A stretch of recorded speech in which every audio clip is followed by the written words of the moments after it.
Olá, eu sou o Breno do canal Medicina Passo a Passo e hoje iremos conversar sobre a estaminalidade e a característica da pluripotência das nossas primeiras células. Mas antes da aula começar, eu gostaria de pedir para que você já desse um like no vídeo, se inscrevesse no canal e considerasse de se tornar membro, para assim valorizar o meu trabalho. Os processos de regulação da estaminalidade e da pluripotência celular é algo muito estudado pela ciência em tempos recentes, tanto pela busca de compreender todos os finos processos que levam uma única célula, que é o zigoto, a se diferenciar em toda uma complexa organização tecidual capaz de formar um indivíduo, quanto também se busca compreender esses processos de estaminalidade e pluripotência por causa da sua aplicação médica, que esses conhecimentos podem proporcionar, ao serem, por exemplo, aplicados na medicina regenerativa. Do zigoto até a mórula, essas estruturas serão compostas por células totipotentes, no sentido que essas células poderão gerar qualquer tipo de célula humana, desde aquelas embrionais até as células extraembrionais, que irão formar a placenta. E depois, as células da massa interna da blastociste e o epiblasto, que o epiblasto, por sua vez, vai derivar das células da massa interna da blastociste. Essa tipologia de célula se define como pluripotentes, células estaminais pluripotentes, porque elas vão ter a capacidade de formar todas as células embrionárias através dos 3 folhetos germinativos, que são o ectoderma, o mesoderma e o endoderma, que são estruturas que nós iremos nos aprofundar bastante em próximas aulas desse curso. Esses 3 folhetos embrionais se originam através de um processo denominado de gastrulação, que irá planificar toda a organização do desenvolvimento dos animais, como por exemplo o nosso desenvolvimento. E as células do trofoblasto, por sua vez, são consideradas células estaminais oligopotentes, porque geram poucas células, e essas poucas células serão células extraembrionais. É possível fundir as células que compõem o embrião até o estado de mórula e obter de consequência um único embrião quimérico que irá originar um ser onde todos os seus tecidos irão possuir 2 tipos de genomas diferentes. E de forma contrária, é possível separar o embrião antes do estado de mórula compactada, e isso irá formar então 2 embriões diferentes que irão resultar em 2 indivíduos que serão considerados clones genéticos um do outro.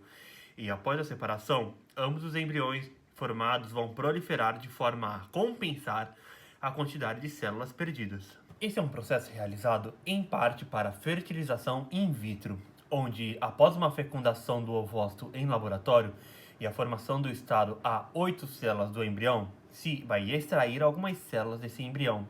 E enquanto o conjunto maior das células irá regenerar as células extraídas e depois prosseguir em laboratório para o desenvolvimento da blastociste, as células extraídas têm o seu genoma analisado e, caso esse genoma não apresente mutações que causem doenças genéticas em um indivíduo, a blastociste vem implantada no útero da mãe e, caso contrário, ou seja, caso as células extraídas apresentem mutações genéticas, a blastociste será descartada. Essas células da massa celular interna ou as células do epiblasto, como são células pluripotentes, caso extraídas de um embrião, elas são conhecidas como células estaminais e embrionais. Logo, com a evolução da ciência, se espera que um dia sejamos capazes de recriar em laboratórios órgãos e tecidos utilizando as nossas próprias células embrionais conservadas como matéria-prima, ou então incentivando as nossas células diferenciadas, como por exemplo um fibroblasto ou um queratinócito, incentivando essas células diferenciadas a retornarem a um estado de pluripotência, para que aí dessas células com a sua pluripotência induzida, aí sim sintetizem os tecidos que nós queremos recriar em laboratório. As vantagens, então, que esse tipo de procedimento pode oferecer vai ser de você poder trocar algum órgão seu por um outro órgão desenvolvido em laboratório a partir das suas próprias células. Logo, não vai ter o risco de rejeição, e porque, afinal de contas, é um órgão seu, não é um órgão estrangeiro. E não vai ter a necessidade também, de consequência, de tomar fármacos que inibem o sistema imunitário, que é algo necessário em pessoas que sofrem transplantes de órgãos, para assim, não sofrer a rejeição desse órgão. Bem, além de que, a partir das células estaminais pluripotentes, é possível reparar mutações genéticas. Por exemplo, vamos supor que as anemias que ocorrem por causa de uma mutação se deva por causa de uma má formação da hemoglobina, e isso seja a responsável por essa má formação da hemoglobina é um defeito genético. Aí aquilo que iria se realizar iríamos pegar uma célula pluripotente do indivíduo que irá conter a mutação. Através de técnicas de biologia molecular, iríamos corrigir essa mutação, principalmente através da técnica CRISPR, que deu um salto enorme na biologia molecular. Tá. E aí, depois de corrigir essa mutação, e agora essa célula estaminal pluripotente não possui mais aquela mutação que causa aquela determinada doença genética, como agora estamos falando da anemia, por exemplo, agora nós iremos pegar essa célula com seu material genético corrigido e induzir ela a se proliferar e a se diferenciar ao tecido que a gente quer transplantar no indivíduo. Agora, no caso, nós estamos falando das células estaminais hematopoéticas, que aí a gente iria fazer um transplante de medula óssea dessas células no indivíduo. E nesse caso específico também iria melhorar muito um problema que os transplantes de medulas enfrentam, que é a dificuldade de achar um doador compatível. Porém, as desvantagens deste tipo de procedimento se devem a alguns fatores. Antes de tudo, ocorrem problemas éticos. Afinal, como estamos falando de uma célula que possui o potencial de gerar todas as células de um indivíduo, existem debates sobre se é certo que essa célula seja utilizada com um propósito que não seja fazer com que essas células se desenvolvam em um indivíduo. E assim, para amenizar esses problemas éticos, hoje em dia se prefere trabalhar com células somáticas de um indivíduo, ou seja, células queratinócitos, fibroblastos, e aí se tenta de trazer essa célula diferenciada a um estado de pluripotência. E assim se tenta de não se trabalhar com o embrião para evitar esses problemas éticos. Além de que, os procedimentos para se levar uma célula pluripotente até o tipo de tecido que a gente quer desenvolver, o mecanismo para se realizar isso ainda é algo um pouco incompreendido pela ciência atual. E os melhores procedimentos que existem no dia de hoje garantem uma taxa de sucesso em apenas 2% dos casos, mesmo se tudo for realizado da maneira correta. Esse retorno de uma célula diferenciada até uma célula pluripotente se dá através de mecanismos epigenéticos. Afinal, lembrando, tanto o zigoto que a gente foi um dia, até as nossas células atuais, elas possuem o mesmo material genético. Obviamente pode ter sofrido uma linhagem celular, uma mutação aqui, outra ali, mas a priori, as nossas células somáticas atuais possuem o mesmo material genético que o zigoto. Então, por que as nossas células somáticas atuais não são mais pluripotentes? Bem, isso se deve por causa de mecanismos epigenéticos, ou seja, uma regulação dos genes de uma forma que não se altere a sequência do gene em si. O controle epigenético, então, causa a variação da atividade dos genes, e as células, por mitose, irão herdar o controle epigenético da célula que a gerou. Lembrando que a epigenética é a regulação da atividade dos genes, podendo até suprimir a atividade de alguns genes, sem mexer na sequência do DNA, e sim na estrutura do DNA, principalmente através da modificação das caudas das histonas, que são proteínas que se associam ao DNA, e dependendo da alteração que você faz nas caudas das histonas, você faz que uma região no DNA se compacte, e essa região do DNA compactada não consegue interagir com os fatores de transcrição e as enzimas responsáveis pela síntese do RNA mensageiro. E a epigenética também pode ocorrer induzindo certas regiões do DNA a serem mais expressas.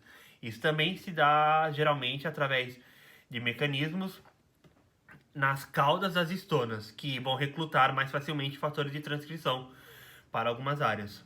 Mas agora nós iremos conversar sobre um mecanismo epigenético que ocorre diretamente na citosina, que é uma das bases nitrogenadas que compõem o DNA. Em algumas porções do DNA, então, se a citosina está na sua forma normal, o gene se mantém acessível aos fatores de transcrição. Porém, se essa citosina sofrer um processo de metilação, o gene vai se inativar e durante o diferenciamento de uma célula ocorre um grande aumento da quantidade de citosina metilada no DNA. Por exemplo, na gastrulação, uma célula que tem que se diferenciar em ectoderma metila os genes relacionados ao seu diferenciamento em mesoderma e endoderma. Isso nos leva, porém, a um questionamento, pois os gametas são células altamente especializadas, logo, de consequência, são bastante metilados. E como que de dois gametas altamente metilados consegue, após a união dos seus materiais genéticos, conseguem originar o zigoto, que é uma célula totipotente? Bem, isso irá ocorrer porque o zigoto possui enzimas chamadas demetilases, que vão realizar uma demetilação ativa dessas citosinas, cancelando então parte da memória epigenética de um genoma. Bem, isso vai permitir uma reprogramação das duas células altamente diferenciadas para uma célula indiferenciada totipotente. Logo, em laboratório também é utilizado essas demetilases para tentar de reprogramar uma célula para que ela retorne ao seu estado de pluripotência. Porém, as demetilações em laboratórios são menos eficientes do que as demetilações que ocorrem no zigoto. Essas metilações em laboratório são e foram utilizadas para se clonar seres vivos, como aconteceu com a ovelha Dolly, onde se retirou o núcleo de uma célula somática de uma ovelha, ou seja, retirou o núcleo de uma célula com 2 corredores cromossômicos e se injetou esse núcleo em um ovócito de uma outra ovelha, onde, porém, esse ovócito tinha tido seu núcleo previamente retirado. E aquilo que ocorreu foi que o material genético altamente metilado foi demetilado graças às demetilases presentes no citoplasma do ovócito, permitindo assim a reprogramação da célula, da qual conseguiu se formar uma blastociste, da qual com o tempo veio a formar a ovelha Dolly. Na espécie humana é necessário um corredor cromossômico materno e um paterno para que ocorra o normal desenvolvimento em um ser humano. Isso se deve por causa do fenômeno do imprinting genético. E o imprinting genético ocorre porque, durante o progressivo processo de remetilação que as células vão sofrer enquanto elas se diferenciam de volta para um organismo adulto, o material genético vai ativar algumas regiões que não se ativam no genoma materno e vice-versa também ocorre, onde o genoma materno ativa regiões de DNA que não se ativam no genoma paterno. Logo, no interior do zigoto, se você introduzir 2 pronúcleos maternos ou 2 pronúcleos paternos, o normal desenvolvimento do embrião não ocorre. No caso de um zigoto formado por 2 pronúcleos maternos, os tecidos extraembrionais não se formam corretamente, enquanto em um zigoto com 2 pronúcleos paternos não se forma corretamente nem mesmo os tecidos embrionais. É isso aí, aulinha onde analisamos a estaminalidade e o fenômeno de pluripotência das células, principalmente aquelas células embrionais. Eu espero que vocês tenham gostado. Se gostou, não esqueça do like e de se inscrever. Eu vou ficando por aqui. Irei aguardar vocês em um próximo vídeo, nesse canal que irá falar tudo sobre medicina. Fui!